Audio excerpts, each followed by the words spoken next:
Hey everyone, I'm Scott Stokely, and I am going to tell you how to make the most money possible as a professional disc golfer. This could be on the Disc Golf Pro Tour, this can be competing at regional events, it could be being the top pro in your local town. Doesn't make a difference because I'm not going to give you the step-by-step sponsorship application, practice here, start teaching here. No, that's not what this video is about. I'm going to explain the business of disc golf, actually the business of sports in general, because if you don't understand how the business works, you cannot make the correct decisions as far as how to grow your career. So there is no one path. It's understanding how the business works and finding your path with that knowledge. And as always, if you like this content, if you like my tutorials, my history, anything you like that I do, go to StokelyDiscs.com. The more you support my company, the more of this content I can make. All right, so I'm going to apologize in advance as I talk about the business of disc golf, because I'm going to say some things that if you understand business are going to be so obvious, you're going to be like, yeah, duh, no kidding. Here's the thing though, a lot of people don't understand business.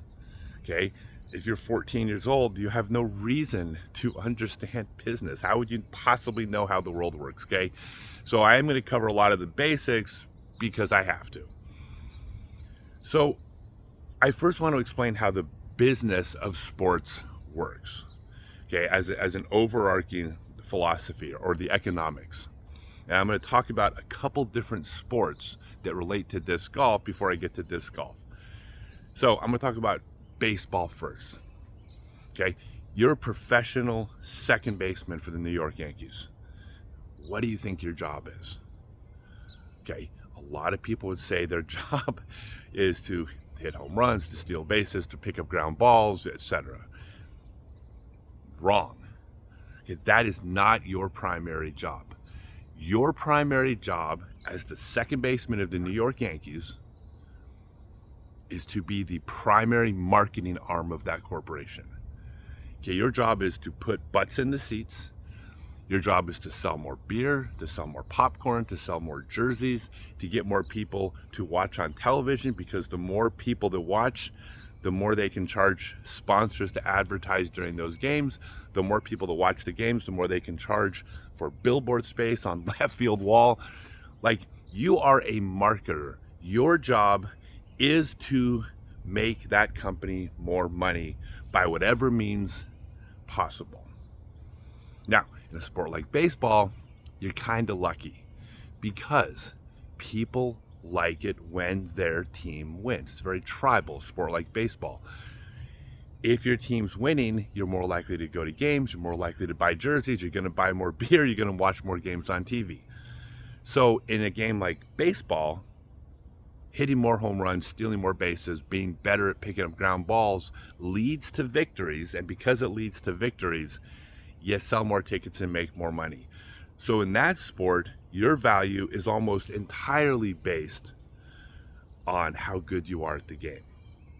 How well you play translates to how much money you make in most cases. Now, as far as how much money you make in a sport like baseball, that's also very simple. Your team, that team has a second baseman. If they bring you in, because of your ability at baseball, how many more games will your team win, leading to how much more success will they have at selling tickets, selling beer, generating ad revenue on TV. So if bringing you in increases the team's revenue by $10 million, you are entitled to negotiate for a portion of that money. So their job is to pay you as little as possible. Okay, obviously, right? The less they pay you, the more profit they make. It's a business. That's their goal. Not only that, they're also going to make some bad deals with players where they lose money. Players get injured. Players aren't successful. Players have an off year. Players start drinking, whatever. So they need to account for that as well. So their job is to try to pay you as little as possible.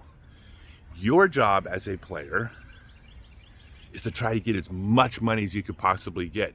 You have a short career, but you're also negotiating on the other side of this this business, right? You want to get as much money as you can possibly get. You negotiate trying to get more, they negotiate trying to pay you less, you settle at some point. It should wind up typically being in a position where they pay you more because of how good you are, your team wins more games, they increase revenue, it was a profitable decision. That's when, the scenario works. Now, as far as your personality, your social media, some of those things matter. They move the meter a little bit in a sport like baseball, but not as much as some other sports.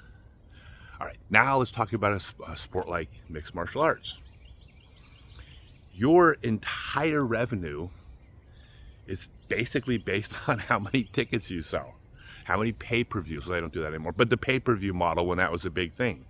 If they were going to sell 100 pay-per-view buys, but when they book you on a card, they sell 300,000, that's 200,000 pay-per-view buys because you are willing to get into the octagon and fight, or just the cage, whatever in general.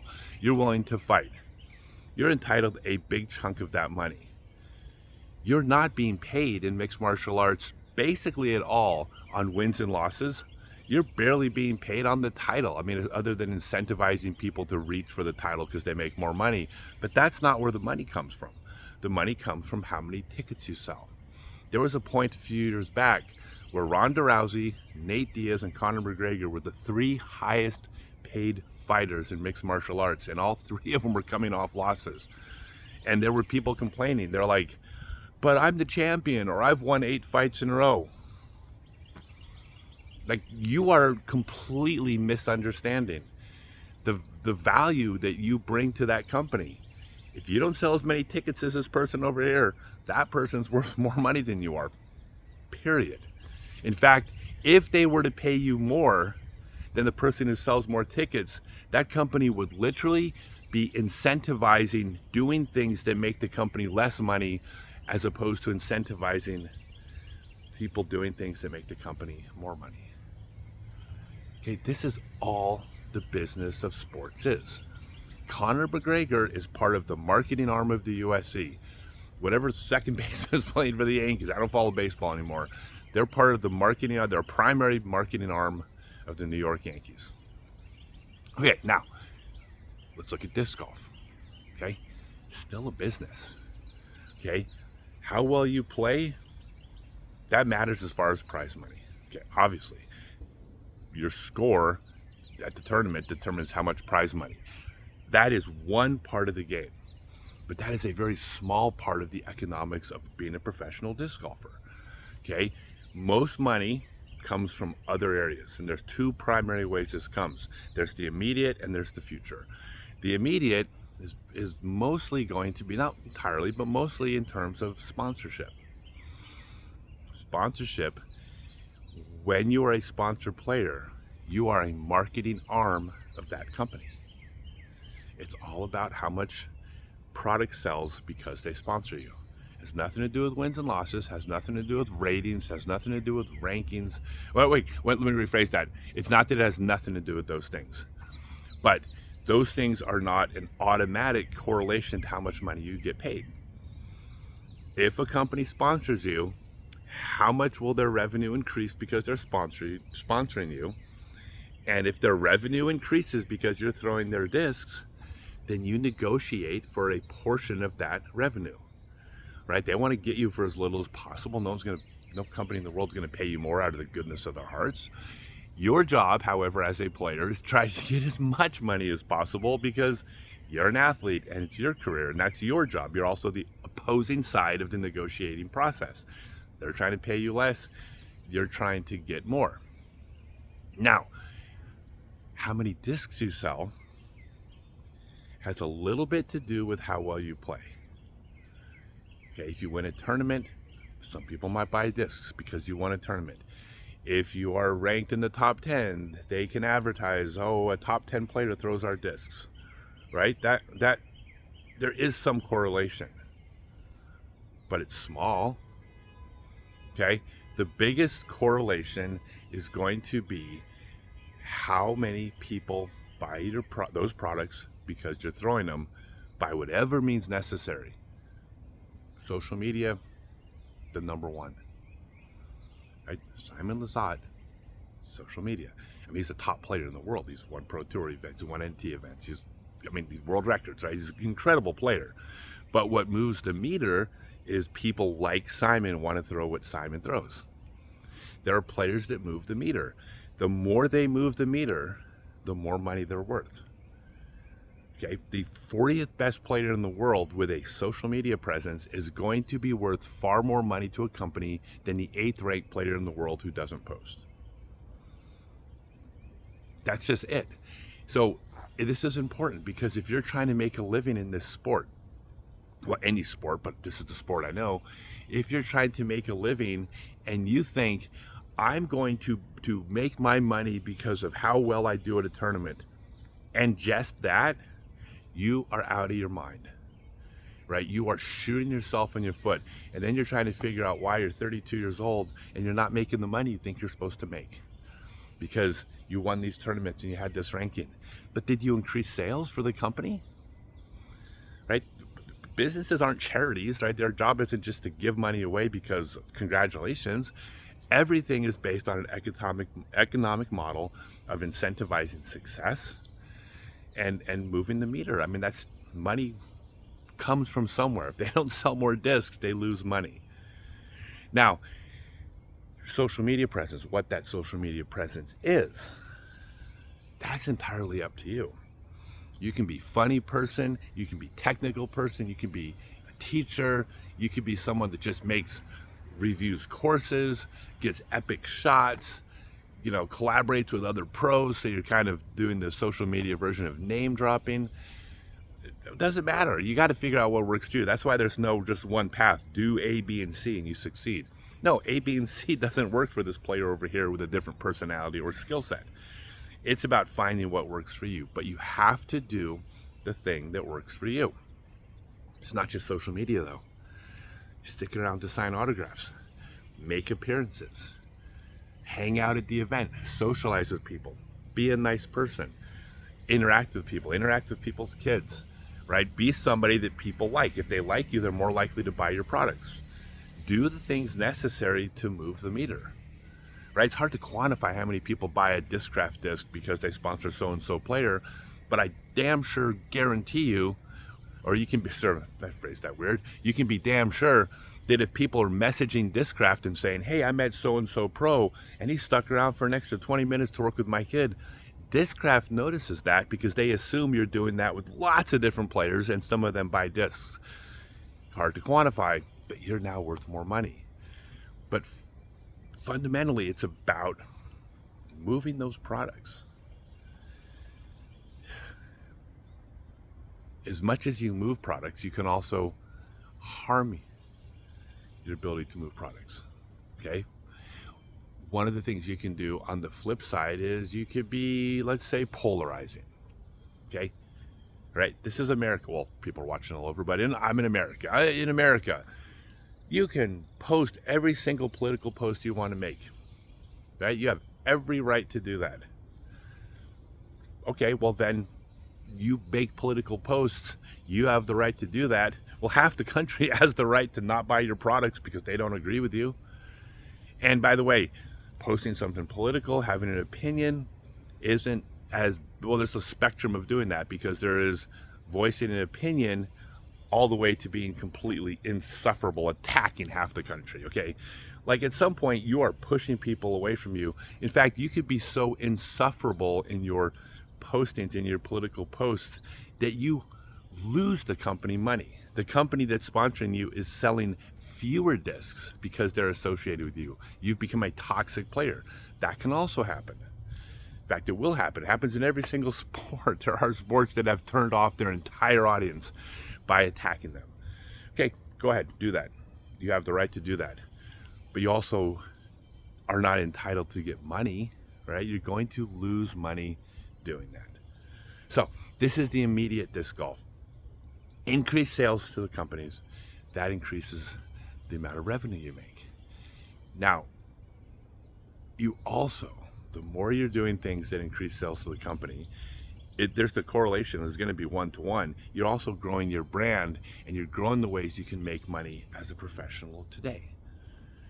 Okay, you have a name because of your branding, but also because you're a professional, either on the Disc Golf Pro Tour or you're the top local pro in town. Doesn't matter. You have a name, which means you can teach lessons. It means if you run classes, people will come out. It means you can do meet and greets. It means you can come up with your own clothing line, your own custom hot stamp disc, your own minis, your own coffee, your own whatever, like whatever different entrepreneurial business idea that you have. You can do that because you have a following. So you being a professional disc golfer allows you to be the marketing arm for yourself.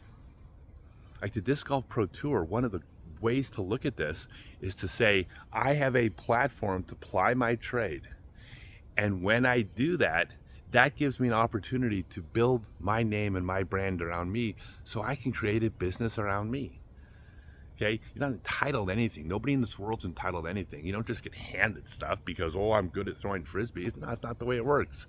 But what you do have is an opportunity to get out there in front of people, be seen, be recognized, like put something like DGPT on your resume. Or if you're a local player, local city champion on your resume because you got to play a PDGA tournament where you won that event. You can then parlay that into ways to make money. Okay, there's so many ways to do this, but it begins with growing your brand and being somebody whose existence makes people spend money in the business that is surrounding you. You are a marketer. Okay, view yourself as a marketer first. And part of the marketing is to get really good at disc golf and succeed at tournaments. That also matters, but it's only a part of it. So that's the immediate. Now, as far as the future of disc golf, this is maybe more geared towards touring pros, but I think it helps at the regional, local level also. But what you're doing out there, if you're doing your job, is you're building relationships. Every single person you talk to is potentially somebody that goes into buying a piece of land with you so you could have a pro shop on a private course someday. Every single person out there eventually might invest in your company. Every person out there might have just a good job waiting for you. Maybe you're not an entrepreneur, but somebody who really likes you then says, hey, I got this cool gig at this company over here. I live in a great place, great town. I got great benefits. Like, you're building relationships. And those relationships can benefit you the rest of your life. It kills me when I see like a pro finish their round and they had a bad round, they grumble off and go to their car. Okay, well, you're entitled to do that. You're entitled to be grumpy, right? And go off to your car. Every single person you walked by whose autograph you didn't sign could have been somebody that would have changed your life someday. You're blowing it. You're completely blowing it by not building these relationships. And I'm going to tell you, God's honest truth. I am running a disc golf company. Our machines, our warehouse. You think I financed this myself? No, I have a partner that did this. You want to know where I met my partner? At an appearance, at a tournament I wasn't playing at, and something happened, and he liked the way I handled his situation. He was impressed. Well, I'll even tell you. I got hit with a golf disc full speed from like 12 feet away. And he liked the fact that I didn't react poorly. That was his first impression of me. 30 years later, I'm running what'll become a major disc golf manufacturing company because of a relationship I built that I wouldn't have built had I not gone to the event or had I behaved differently. So the other part of disc golf isn't just the immediate. It's building your future. It's building a name. It's building a reputation. It's not being polarizing, right? It's being likable, being knowledgeable, being personable. You're a marketer. You're a marketer for the companies who sponsor you, but you're also a marketer for your own brand and your own company. If you think of yourself as a marketer, and every decision you make is this a good marketing decision?